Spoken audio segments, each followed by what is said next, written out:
Graças a Deus, motivo de muita alegria, né, meus irmãos? Saúdo a todos com a paz do Senhor, amém? Para mim é motivo de muita alegria estar aqui mais uma vez, né, participando e deixando algo da parte do Senhor para os irmãos, para a nossa meditação, né? Que diz assim a palavra do Senhor: Não é pouca a ênfase de Jesus quando ao Espírito Santo foi objeto de oração intensa.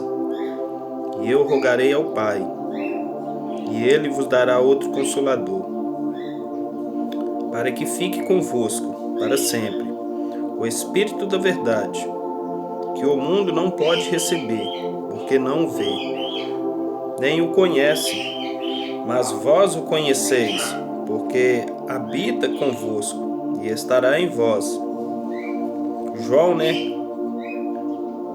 capítulo 14, versículos 16 e 17, Jesus menciona duas coisas,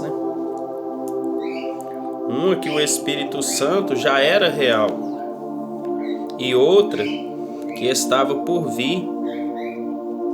Naquele momento o Espírito Santo morava com os discípulos, mas faltava que estivesse nele. Se o Espírito de Deus foi tão importante na vida de Jesus, quanto mais na vida dos crentes.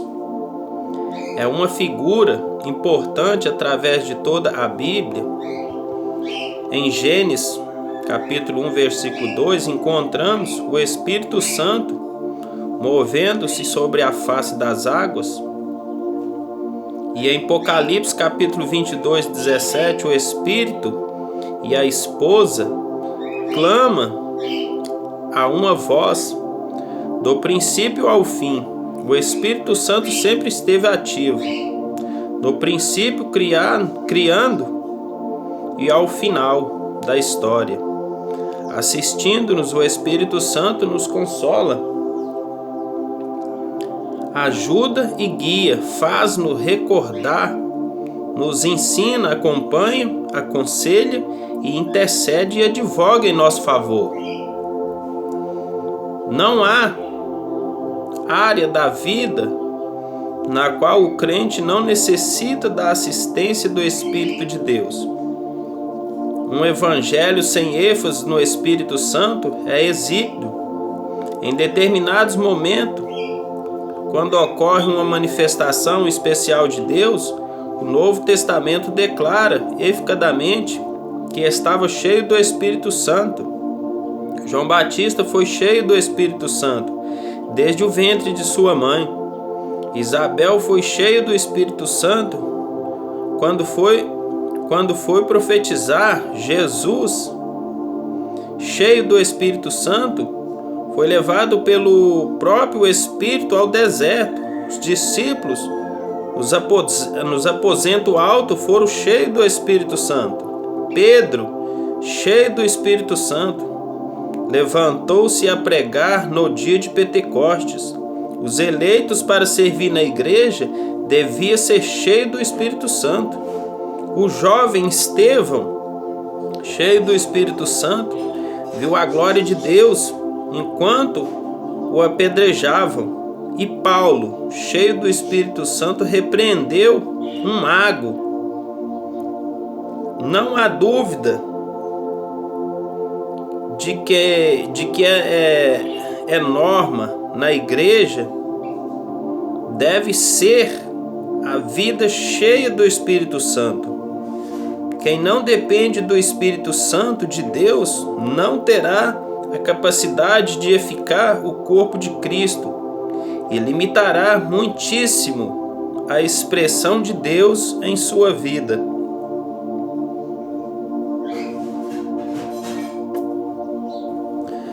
Falando do Espírito Santo, Jesus disse em João 16:8: E quando ele vier, convencerá o mundo do pecado e da justiça e do juízo. O temor convencerá. É legal. É claro que o Espírito coloca o mundo sobre a convicção do pecado. o homem pode apontar o pecado, mas o Espírito Santo convence do fato pecaminoso, mostra a ofensa, revela a tolice que é pecar, assinala a consciência, convence, culpa e conduz o pecado ao arrependimento, o pecador ao arrependimento. E o maior assistente da igreja na obra evangelística, quem não vive cheio do Espírito Santo, fracassará, no entanto. A ênfase no Espírito Santo não é de uma organização religiosa, nem particular, mas do próprio Cristo. Quando os discípulos tentaram obter resposta do Senhor quanto aos acontecimentos do porvir, a resposta de Cristo foi enfática: não vos pertence saber os tempos ou as estações que o Pai estabeleceu pelo seu próprio poder, mas recebereis a virtude do Espírito Santo, que há de vir sobre vós, e ser-me-eis testemunha, tanto em Jerusalém como em toda a Judéia e Samaria, e até aos confins da terra. Atos, capítulo 1, versículos 7 e 8.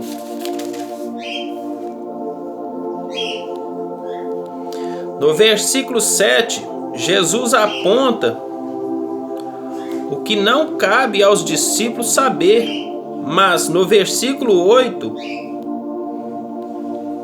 a ênfase está naquilo que sim deve saber. O vocábulo adversativo, mas tenta atrair a atenção desviada dos discípulos, aquilo que, segundo Jesus Cristo, é medula, que receberão poder. A condição para recebê-lo era que viria sobre eles o Espírito Santo. Talvez não conhecesses muito o Espírito, mas a ideia de receber poder captou a atenção de todos. Eles foram testemunha durante uns 3 anos da contínua manifestação do poder de Deus através de Jesus. Agora Jesus lhe está abrindo as portas de acesso ao poder que eles tanto admiravam. O caminho para receber o poder de Deus não é uma fórmula de exercício religioso, e sim um relacionamento com uma pessoa. Quando um agricultor cultiva uma planta, deseja receber dela um fruto, mas a sua relação pessoal não é com o fruto, mas com a planta. Foi a planta que o agricultor semeou, adubou, regou e cuidou até dar fruto. Ele sabe que sem a planta não haverá fruto algum. Os discípulos também anelavam o produto do Espírito Santo, mas a relação devia ser com uma pessoa, não com uma coisa. Antes de ver a manifestação do Espírito Santo, o crente aprenderá a amar e servir, adorar e respeitar, a esperar e a relacionar-se com o Espírito de Deus. O que muda em uma vida que recebe o Espírito Santo? O versículo de Atos expressa claramente como se distingue uma pessoa cheia do Espírito Santo. Ser-me-eis testemunhas. Não importa quantas experiências espirituais se possa ter. Quem não dá testemunho de Cristo não evidencia estar cheio do Espírito. Se analisarmos o que expressa Paulo em Gálatas 3:2, só quiseram saber isto de vós, recebeste o Espírito pelas obras da lei, ou pela pregação da fé. Receberemos,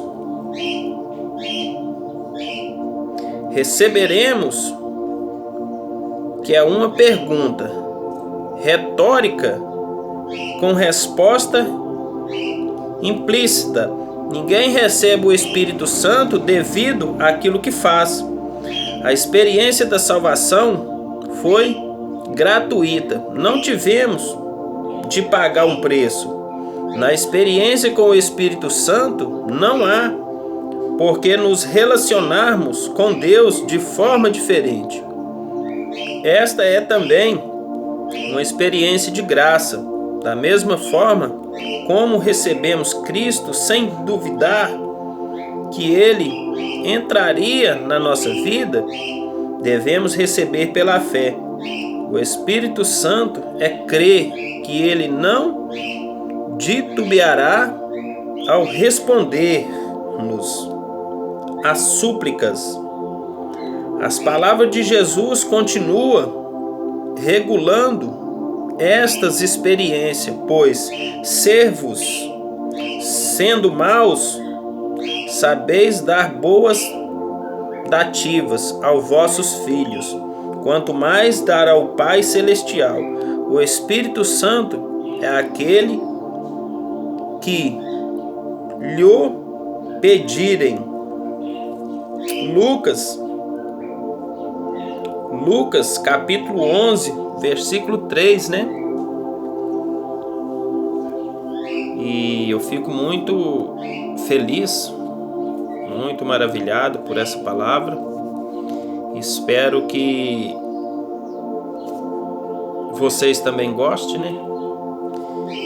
E agradeço pela minha oportunidade. Que Deus continue abençoando de forma especial cada um de vocês, né, que vão ouvir, vão assistir, né, esse vídeo, e que Deus continue abençoando de forma especial cada um de vocês, a vida de vocês, o ministério de vocês, né? E fico muito feliz e que Deus continue abençoando sim a vida de cada um de vocês. Amém, meus irmãos?